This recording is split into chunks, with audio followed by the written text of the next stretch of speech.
మహోన్నతుడు మన రక్షకుడు విమోచకుడైన యేసుక్రీస్తు పరిశుద్ధ నామంలో ఆత్మీయులందరికీ హృదయపూర్వక వందనాలు.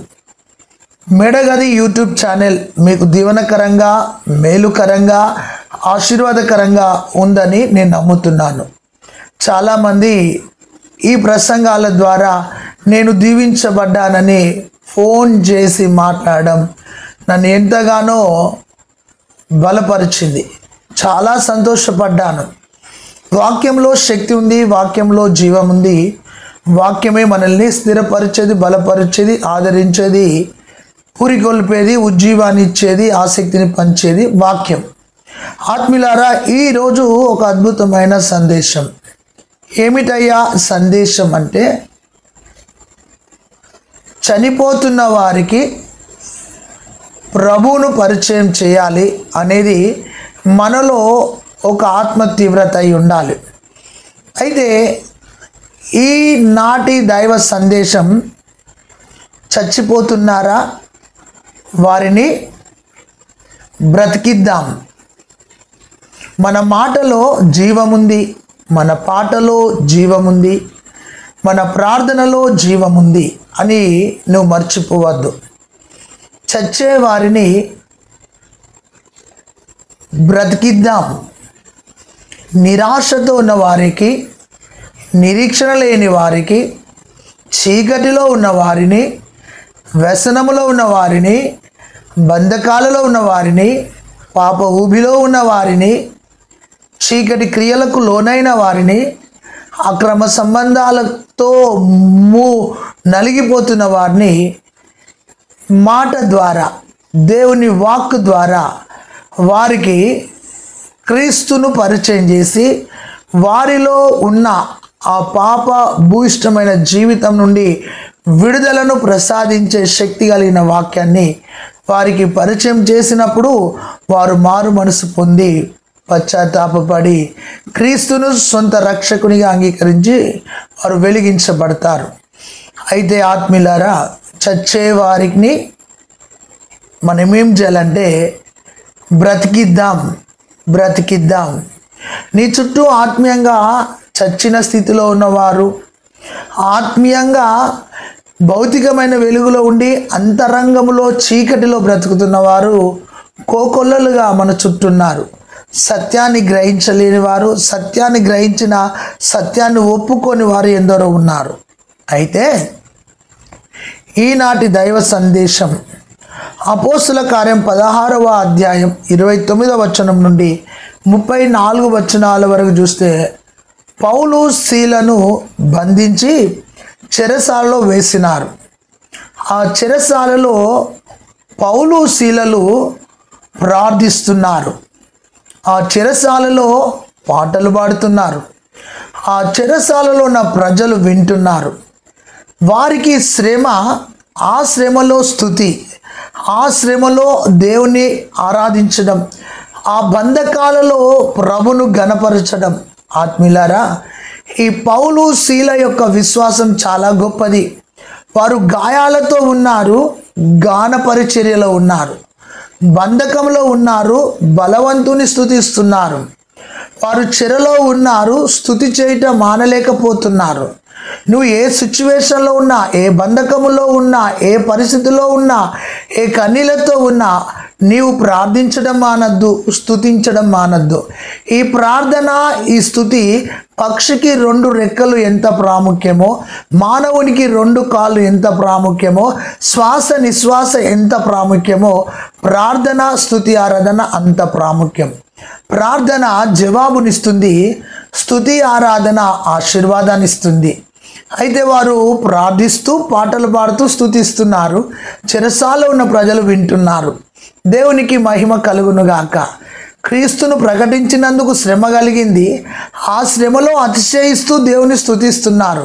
సంగమా, నా ఆత్మీయ సహోదరి సహోదరుడా, శ్రమ కలిగినప్పుడు కృంగిపోకు. శ్రమ కలిగినప్పుడు స్తుతించడం నేర్చుకో. యోబుకు శ్రమ కలిగింది, స్తుతించినాడు. యెహోషాపాతుకు శత్రువులు అడ్డుగా ఉన్నారు, స్తుతించినాడు. ఆత్మీయంగా యెషై యొక్క తండ్రి చనిపోయినప్పుడు అతడు స్తుతించి దర్శనం పొందుకున్నాడు. పౌలు శీలలు స్తుతించి విడుదల పొందుకున్నారు. ఆత్మీయంగా ఇలా చెప్పుకుంటూ వెళ్తుంటే బైబిల్ గ్రంథంలో స్తుతించి ఎరికో కోట గోడలను కూలగొట్టినారు. మన ఆత్మీయ జీవితంలో స్తుతించడం చాలా ప్రాముఖ్యమైంది. స్తుతిలో దైవిక శక్తి ఉంది. స్తుతికి ఆయన అర్హుడు కాబట్టి మనం స్తుతించాలి. Praise the lord. అయితే కొందరు ఆశీర్వాదాలని ఆశించి స్తుతిస్తారు. దేవుడు గొప్పవాడు కాబట్టి స్తుతిస్తారు. దేవుడి ఔన్నత్యాన్ని బట్టి మనం స్తుతించాలి. అయితే ఇక్కడ ఒక 7 విషయాలు క్లుప్తంగా మనం ధ్యానించుదాం. వారు పాటలు పాడుతూ ప్రార్థిస్తుండగా చెరసాల పునాదులు అదురుతున్నాయి, బోండాలు ఊడిపోతున్నాయి, ద్వారాలు తెరవబడుతున్నాయి. చెరసాల పునాదులు అదురుతున్నాయి, బోండాలు ఊడిపోతున్నాయి, ద్వారాలు తలుపులు తెరవబడుతున్నాయి. స్తుతిలోను ప్రార్థనలోను అంత శక్తి దాచబడి ఉన్నది. కాబట్టి మన బలం ప్రార్థన, మన స్తుతి ప్రార్థన అయి ఉండాలి. ఆ విధముగా చేయించినప్పుడు అందరూ విడుదల పొందుతున్నప్పుడు చెరసాల నాయకుడు కత్తితో పొడుచుకొని చనిపోవాలనుకున్నాడు. అయితే ఈ పౌలు గారు ఏమంటాడంటే, అయ్యా నువ్వు చావకు, మేము ఇక్కడే ఉన్నాము. ఎందుకు నువ్వు తప్పుడు నిర్ణయం తీసుకుంటున్నావు, తొందరపడుతున్నావు, చావాలనుకుంటున్నావు, కత్తి తీసుకుంటున్నావు? లేదు లేదు, మేము పారిపోలేదు, మేము ఇక్కడే ఉన్నాం. ఎంత గొప్ప మాట అండి. మేము ఇదే స్థలంలో ఉన్నాం, నువ్వు చావకు. ఎందుకు నువ్వు చావాలనుకుంటున్నావు? ఆగు అని చెప్పి పౌలు శీల అతన్ని ఆపినారు. నా ప్రియమైన ఆత్మీయులారా, అయితే అతడు ఏం చేశాడు? దీపం వెలిగించుకొని అసలు వీరు ఎక్కడికి పోయారని అతడు చాలా ఆతృతతో దీపాన్ని వెలిగించుకొని ఆ చెరసాలనంతా చూస్తున్నాను. చెరసాలలో ఉన్న ప్రజలు అలానే ఉన్నారు, పౌలు శీల అలానే ఉన్నారు. అమ్మ బాబ్రే, నేను బ్రతికినాను, లేదంటే ఎలాగుండు పరిస్థితి, చాలా టెన్షన్ పడ్డాడు. అయితే పౌలు అన్నాడు, వద్దయ్యా నువ్వు చావకు, మేము ఇక్కడే ఉన్నాము అని చెప్పినప్పుడు దీపం వెలిగించుకొని వచ్చి చూచినప్పుడు వారిలో ఉన్న శక్తి, ప్రైజ్ ద లార్డ్, దైవ సేవకులలో ఉన్న శక్తిని, అభిషేకాన్ని, వారి ప్రార్థనను, వారి స్తుతిని అతడు గ్రహించిన వ్యక్తిగా ఉన్నాడు. అలాంటి సమయంలో అతడు చేసిన 7 విషయాలు, గొప్ప విషయాలు, అద్భుతమైన విషయాలండి. ఎంత ఆత్మీయతనో చెరసాల నాయకునికి. ఏం చేశాడు అంటే 16వ అధ్యాయం 29వ వచనంలో అతడు సాగిలపడి బహుగా తగ్గించుకొని సాగిలపడ్డాడు సేవకుల ముందు. అయ్యా మీ బలము ముందు నా బలము ఎంతటిదయ్యా అని దీనుడై తగ్గింపుతో సాగిలపడి సేవకుల ముందు తన యొక్క వినయాన్ని, విధేయతను, తగ్గింపును కనుపరుచుకున్నాడు. దేవుని సేవకుల ముందు తగ్గింపు మనస్సు కలిగి బ్రతికినాడు. ఈరోజు ఈ వాక్యం వింటున్న నా ప్రియమైన సహోదరి సహోదరుడా, సేవకుల ముందు గర్వముతో ప్రవర్తించకు, కానీ సేవకుల దగ్గర దీనుడవై తగ్గింపు కలిగిన వ్యక్తిగా జీవించాలి. అయితే కొందరు సేవకులలో కూడా లోపాన్ని బట్టి విశ్వాసి తగ్గించుకోడు, కానీ ఇక్కడ ఆ సేవకులలో ఉన్న అభిషేకాన్ని బట్టి ఈ యొక్క శతాధిపతి తగ్గించుకున్నాడు. సేవకుడా, నీ ప్రవర్తనను బట్టి, నీ మాటను బట్టి, నీకున్న సమర్పణను బట్టి, నీ దర్శనాన్ని బట్టి, నీకున్న ఆత్మీయ అభిషేకాన్ని బట్టి నీ ఎదుటి వ్యక్తి తగ్గించుకోవాలి. అతడు సాగిలపడినాడంట పౌలు ముందట. అయ్యా నేను రక్షణ పొందుటకు ఏం చేయాలయ్యా, నాకు రక్షణ కావాలయ్యా అని పౌలు ముందట సాగిలపడ్డాడు. దేవునికి స్తోత్రం, హల్లెలూయా. మొదటి మాట తగ్గింపు కలిగిన శతాధిపతి. రెండోది అపోస్తల కార్యం 16:30లో రక్షణ కోసం ఆసక్తి కలిగిన శతాధిపతి. రక్షణ కోసం, అయ్యా రక్షించబడాలంటే నేనేం చేయాలి? నాకు రక్షణ కావాలయ్యా, నాకు రక్షణ చాలా అవసరమైన నేను గ్రహిస్తున్నాను. మీరు ప్రకటించే యేసు రక్షించేవాడు, మీ ప్రార్థన విని రక్షించేవాడు, పాపిని రక్షించేవాడు, రోగిని స్వస్థపరిచేవాడు, అంధకారంలో ఉన్న వారిని వెలిగించేవాడు, నిత్య జీవం ఇచ్చేవాడు. అతనిలో ఉన్న రక్షణ కావాలి అని. రెండోది శతాధిపతి, ఆ చెరసాల నాయకుడు రక్షణను కోరుకున్నాడు. దేవునికి స్తోత్రం కలుగునుగాక. మొదటి మాట తగ్గింపు కలిగిన చెరసాల నాయకుడు. రెండోది రక్షణను కోరుకున్న చెరసాల నాయకుడు. అతనికి అర్థమైంది ఏ నామములో రక్షణ లేదు, యేసు నామములో రక్షణ అని రక్షణను కోరుకున్నాడు. దేవునికి స్తోత్రం కలుగునుగాక. నా ఆత్మీయ సహోదరి సహోదరుడా, నేడే రక్షణ దినం, నేడే అనుకూల సమయం అని వాక్యం సెలవిస్తుంది. రెండోది రక్షణ కోసం ఆతురత, రక్షణ కోసం ఆసక్తి కలిగిన శతాధిపతికి దేవునికి స్తోత్రం, చెరసాల నాయకుడు. ఈరోజు నా ప్రియులారా, రక్షణ చాలా అమూల్యమైనది. రక్షణ పొందుటకు నీ హృదయాన్ని తెరువు. మూడో విషయాన్ని చూస్తే, అతడు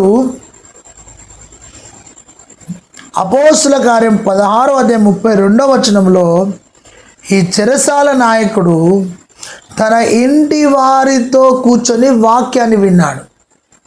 వాక్యాన్ని ప్రేమించిన వ్యక్తి, వాక్యానికి లోబడే వ్యక్తి, వాక్యాన్ని ధ్యానించే వ్యక్తి, వాక్యాన్ని ఆస్వాదించే వ్యక్తి. ఒకటి, ఈ చెరసాల నాయకుడు తగ్గింపు కలిగిన వ్యక్తిగా ఉన్నాడు. రెండోది చెరసాల నాయకుడు రక్షణను వెతికిన వ్యక్తిగా ఉన్నాడు. మూడోది చెరసాల నాయకుడు కుటుంబముతో, తన ఇంటి వారితో వాక్యాన్ని విన్న నాయకుడు. ఎందుకు వాక్యాన్ని వినాలి? ఆది అందు వాక్యముండెను, వాక్యము దేవుని యొద్ద నుండెను, ఆ వాక్యమే దేవుడై ఉండెను, ఆ వాక్యమే కృపా సత్య సంపూర్ణుడై శరీరధారిగా మన మధ్యలో నివసించుటకు వచ్చెను, ఆ వాక్యమే ప్రభు అయిన యేసు, ఆ వాక్యమే బ్రతికించేది, ఆ వాక్యమే నీ పాపాన్ని ఒప్పింపజేసేది. మూడోది తన ఇంటి వారితో కూర్చొని వాక్యాన్ని విన్నాడు. చాలామందికి వాక్యం అంటే అంతగా ఇష్టపడరు.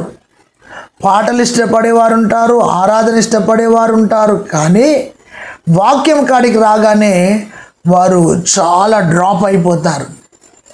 వాక్యమే నిత్య జీవం ఇచ్చేది. మూడోది తన ఇంటి వారితో వాక్యాన్ని విన్న వ్యక్తిగా ఉన్నాడు. యెహోషువను చూస్తే ఇంటి వారితో సాక్ష్యం ఇచ్చినాడు. కొర్నేలు చూస్తే ఇంటి వారితో ప్రార్థించినాడు. అంతేకాదు రాహాబు చూస్తే తన ఇంటి వారితో విమోచన, విడుదల పొందుకున్నది. దేవునికి మహిమ కలుగునుగాక. ఈ చెరసాల నాయకుడు తన ఇంటి వారితో దేవుని వాక్యాన్ని వింటున్నాడు. లూదియా తన ఇంటి వారందరితో బాప్తిస్మం పొందింది. దేవునికి స్తోత్రం. ఈరోజు నా ప్రియులారా, మూడో విషయము, దేవునికి స్తోత్రం, తన ఇంటి వారితో వాక్యాన్ని విన్నాడు, వాక్యాన్ని ప్రేమించిన వ్యక్తిగా ఉన్నాడు. ఆయన ఆజ్ఞలను ప్రేమించిన వారిని 1000 తరాల వరకు ఆశీర్వదిస్తాడంట. నాలుగో విషయం, వాక్యం విన్న తర్వాత ఈ చెరసాల నాయకుడు చేసిన పని, ఇంటి వారితో వాక్యం విన్నాడు. అపోస్తుల కార్యం 16:32 తర్వాత సేవకుల గాయాలను కడిగిన వ్యక్తిగా ఉన్నాడు.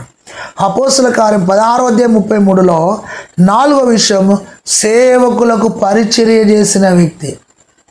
సమూయేలు చిన్ననాడే పరిచర్య చేసినాడని వాక్యం సెలవిస్తుంది. అహరోను తన కుమారులు పరిచర్య చేసిరని వాక్యం సెలవిస్తుంది.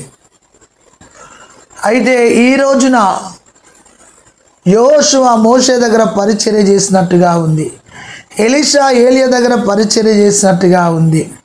అయితే సేవకుల గాయాలను కడిగిన చెరసాల నాయకుడు.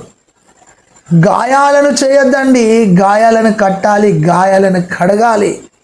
చక్కగా గాయాలను కట్టిన వ్యక్తిగా ఉన్నాడు. ఈరోజు నేను ఒక మాట అడగనా? నువ్వు గాయాలు చేస్తున్నావా, గాయాలను కడుతున్నావా? గాయాలను మాన్పుతున్నావా, గాయాలను రేపుతున్నావా? ఆలోచించు. 4వ విషయము, గాయములను కట్టిన చెరసాల నాయకుడు. అక్కడ సమరయుడు గాయాలను కట్టినట్టుగా వ్రాయబడి ఉంది.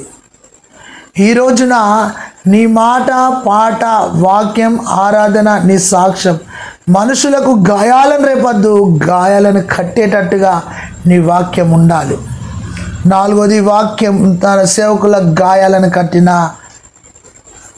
చెరసాల నాయకుడు. 5వ విషయాన్ని చూస్తే ఆత్మీయులారా, అపోస్తల కార్యం 16:34 తన ఇంటి వారందరితో బాప్తిస్మం తీసుకున్నాడు. ఒక నూతన జన్మ, నూతన మార్పు, నూతన మనస్సు, నూతన హృదయం, నూతన పాట, నూతన సాక్ష్యం. పాతవి గతించినవి, పాతవి విడిచిపెట్టినాడు, పాత వాటిని పాతిపెట్టినాడు. పాతది ఒక రోత, ఆ రోత జీవితం, పాత జీవితం, మలిన జీవితం, రక్షణ లేని జీవితాన్ని పాతిపెట్టి తన ఇంటి వారితో కూడా రక్షణ పొందుకున్నాడు. మన ఇంట్లో ఒకరు రక్షణ పొందుతారు, నలుగురికి రక్షణ ఉండదు. ఒకవేళ రక్షణ ఉన్నా అది సంపూర్ణ రక్షణగా ఉండదు. కానీ ఇతడు గమనించినట్లయితే 5వ విషయము, తన ఇంటి వారందరితో రక్షణ అనుభవం కలిగిన వ్యక్తిగా ఉన్నాడు.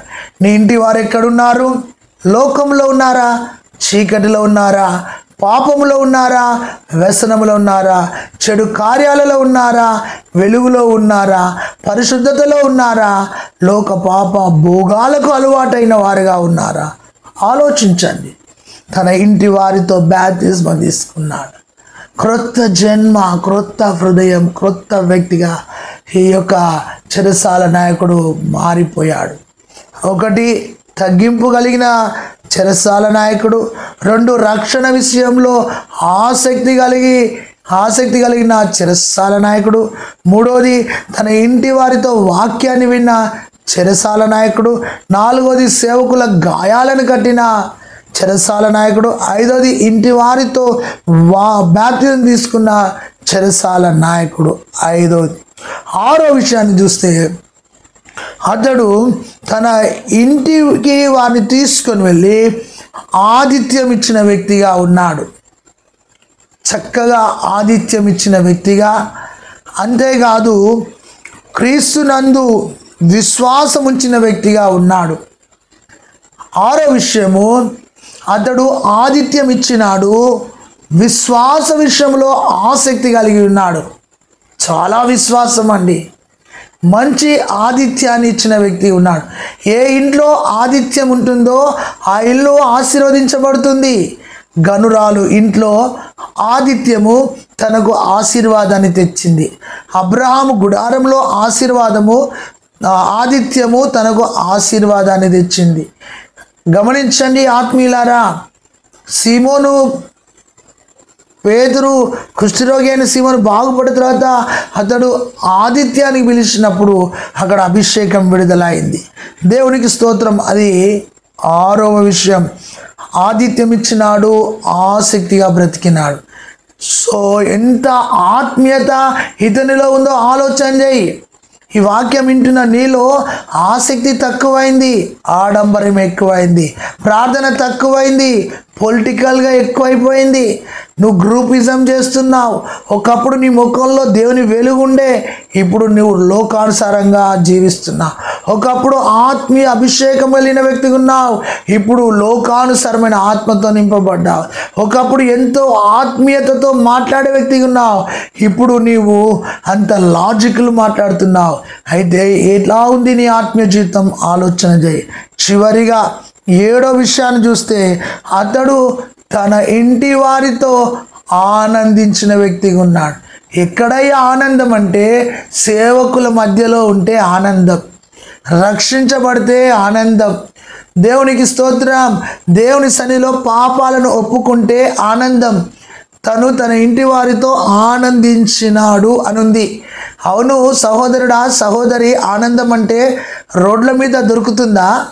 షాప్లలో దొరుకుతుందా? గమనించండి, ఆనందం ఎక్కడుంటుంది? సంపాదిస్తే ఆనందమా? కాదు. నీకు యేసు ఉంటే నీకు ఆనందం. యేసు లేని జీవితంలో ఆనందమే లేదు. అంతరంగములో ఆనందం, పైకి నవ్వే బాహ్యమైన ఆనందము ఈ భౌతికమైనది కాదండి. ఆత్మీయంగా అతడు క్రీస్తులో ఆనందిస్తున్నాడు. అతని ఆనందానికి కారణం ఏందో తెలుసా? అతడు తగ్గింపు గల వ్యక్తిగా ఉన్నాడు, రక్షణలో ఆసక్తి గల వ్యక్తి ఉన్నాడు, ఇంటి వారితో వాక్యం విన్న వ్యక్తి ఉన్నాడు, సేవకుల గాయాలను కట్టిన వ్యక్తి ఉన్నాడు, ఇంటి వారితో బాధ్యత తీసుకున్న వ్యక్తిగా ఉన్నాడు, ఆతిథ్యం ఇచ్చి ఆసక్తిగా బ్రతికిన వ్యక్తి ఉన్నాడు. అంతేకాదు అతడు దేవునికి స్తోత్రం ఆనందించిన వ్యక్తిగా ఉన్నాడు. ఈ రోజున నీ జీవితంలో ఆనందం లేదు, సమాధానం లేదు, సంతోషం లేదు, ఇష్టానుసారంగా జీవిస్తున్నావు. నీ పాపాన్ని ఒప్పుకొని, అయ్యా చెరసాల నాయకునికి ఎంత చక్కటి మనసు అనుగ్రహించావు, అలాంటి మనసు నాకు దయచే. నా పాపాన్ని ఒప్పుకుంటున్నాను ప్రభువా, అయ్యా నాలో నూతన మనసు దయచే అని ప్రభు నువ్వు అడిగితే ఆయన నీ యొక్క పాప ఊబిలో నుండి విడిపించి ఆనందకరమైన జీవితాన్ని నీకు ఇస్తాడు. యేసులోనే ఆనందం, యేసులోనే రక్షణ, యేసులోనే విమోచన, యేసులోనే స్వస్థత, యేసులోనే నిత్య జీవం. యేసయ్య లేకపోతే మనం శూన్యం. ఆ యేసయ్యకు ఈ వాక్యం తర్వాత నీ హృదయంలో చోటిస్తే నీ హృదయాన్ని ఆలయముగా మార్చి నిన్ను ఆత్మీయ లోతులోనికి నడిపిస్తాడు. దేవుడి మాటలను దీవించునుగాక. ఆమేన్. తండ్రి, కుమార, పరిశుద్ధాత్ముడ వాక్యాన్ని నీరుకటి ఫలింపచేసి నేను ఆమెను గణపరచుకోమని యేసు నామములో ప్రార్థిస్తున్నాం తండ్రి. ఆమేన్. May God bless you. Praise the Lord. దేవుడు నిన్ను దీవించునుగాక. ఈ వాక్యం విన్న తర్వాత ఒక కామెంట్ పెట్టండి. ఈ వాక్యాన్ని ఇతరులకు షేర్ చేయండి. మేడగది యూట్యూబ్ ఛానల్ సబ్స్క్రైబ్ చేసుకోండి. God bless you.